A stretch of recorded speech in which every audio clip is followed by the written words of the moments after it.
Bonjour les amis, c'est Balky187. Aujourd'hui on se retrouve pour l'épisode numéro 2 de InfoGeek. Première info, ça concernera AMD. Allez, on se retrouve juste après le générique.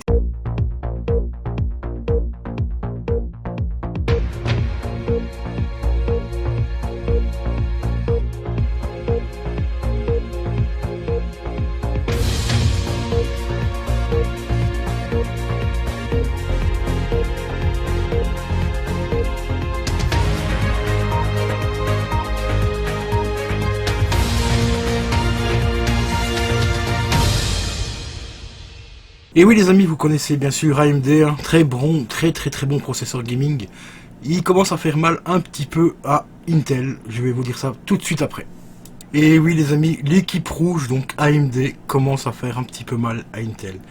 Là au début, la guerre était un petit peu plus pour Intel quand même, hein, parce que Intel ne font pas que du processeur, hein, c'est pour ceux qui connaissent bien un petit peu la firme Intel, c'est une firme qui innove énormément dans diverses activités et tout.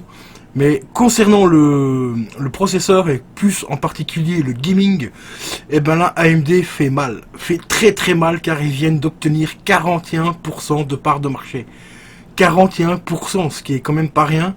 C'est quasiment la moitié de la part de marché concernant les processeurs, alors que Intel avant avait littéralement le monopole sur ce genre de processeur là, surtout avec le Ryzen 9, avec le Intel 9 pardon. Et ben là Intel commence à avoir les chocottes les amis. Et ouais, 41% pour AMD les gars. Je sais pas si vous imaginez. Là comme vous le savez, je suis en train de refaire un PC gaming. Enfin un PC gaming qui sera pas que pour le gaming, qui sera aussi pour d'autres tâches. Je pense peut-être que éventuellement changer mon processeur, peut-être repartir sur un AMD ou rester en Intel, je sais pas encore, il faudra je vais faire quelques petites recherches. Mais 41% les amis pour AMD, allez, des pouces bleus pour AMD, franchement parce qu'il le mérite vraiment. C'est une bonne petite boîte en plus, donc il le mérite largement. Les petits pouces bleus, c'est parti les amis, lâchez vos pouces bleus. Et maintenant les amis, nous allons reparler de tout simplement vous. Pour ceux qui le savent, j'ai sorti la vidéo ce matin, enfin hier plutôt, il y a eu une très grosse faille de sécurité concernant les modems vous. Apparemment c'est une attaque fantôme, qu'on appelle ça, une attaque contrôle haute en anglais. En fait ça provient en fait d'une faille de sécurité et ça permet à certaines personnes malveillantes bien sûr de tout simplement accéder à votre modem et bien sûr d'accéder à certains fichiers qui sont sur votre ordinateur.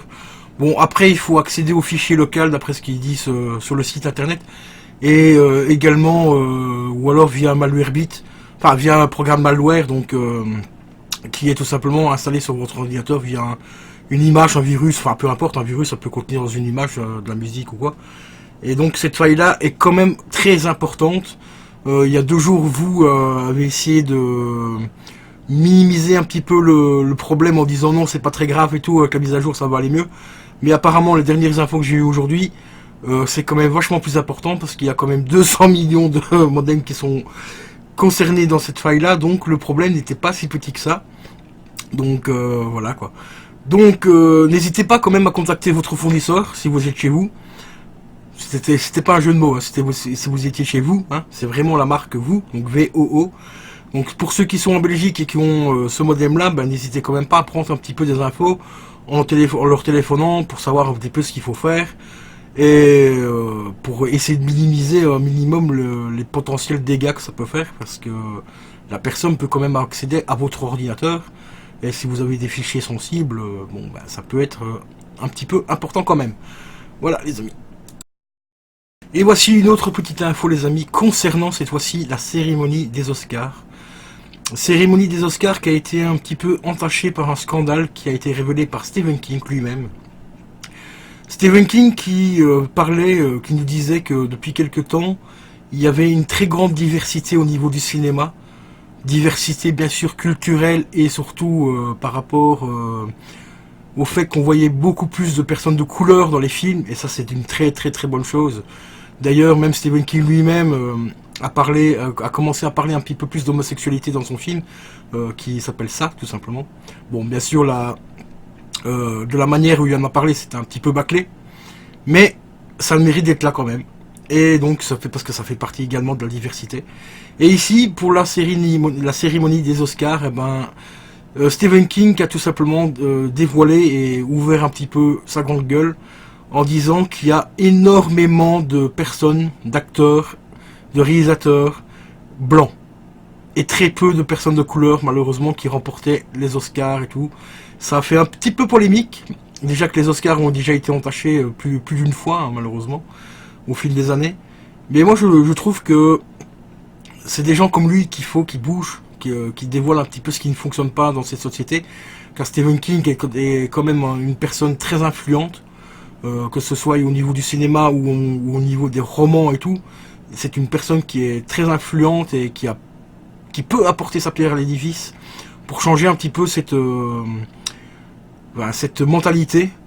Pourquoi est-ce que des acteurs noirs ne mériteraient pas de gagner un Oscar? Pourquoi est-ce qu'une personne chinoise ou japonaise ne mériterait pas de gagner un Oscar? Car il y a des très bons films chinois, comme il y a des très bons films japonais, comme il y a énormément de très bons films aussi indiens. Franchement, ils font du très très très bon cinéma. D'ailleurs, ils sont même plus productifs que les Américains au niveau du cinéma. Bien sûr, il y a des films qui sont très bien, il y a des films qui sont beaucoup moins bien, ça c'est clair. Mais moi je trouve que Stephen King ici a fait quelque chose d'énorme et j'espère que ça va enfin commencer à changer un petit peu la mentalité de ce genre de cérémonie. Cérémonie qui pour moi ne sert strictement à rien, hein, parce que c'est comment dire, des cérémonies où ils récompensent, ils donnent des récompenses entre eux, hein, entre les réalisateurs et les acteurs et tout, donc ça sert strictement à rien pour moi. C'est un petit peu comme le Ballon d'Or, hein, franchement, ça sert pas à grand chose non plus. Ça coûte beaucoup de pognon pour rien du tout. Mais en attendant, il y a encore des gens qui osent ouvrir un petit peu leur gueule et qui osent dire ce qui ne fonctionne pas dans ce monde, parce que ce monde commence vraiment à partir mais très très méchamment en couille. Donc voilà, donc un grand GG à Stephen King pour sa prise de parole concernant les Oscars. Et dernière petite info un peu plus légère les amis pour terminer ce petit journal du geek. Iris Mittener se dévoile du moins en string à paillettes pour son copain. Ça franchement c'est magnifique. C'est quand tu vas mettre des paillettes dans ma vie, Kevin! Et voilà, c'est sur cette petite info légère que se termine ce petit journal du geek. Je vous dis à la prochaine pour un prochain numéro. Ciao ciao, n'oubliez surtout pas de liker, commenter un maximum. Et je vous dis à la prochaine.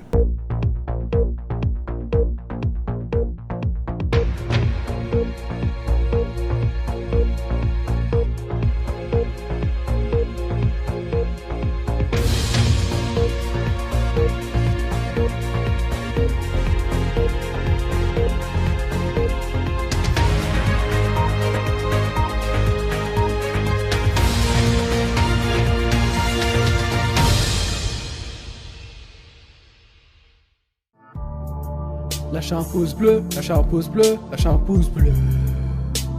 Un pouce bleu, lâchez un pouce bleu, c'est pour moquer, lâchez un pouce bleu.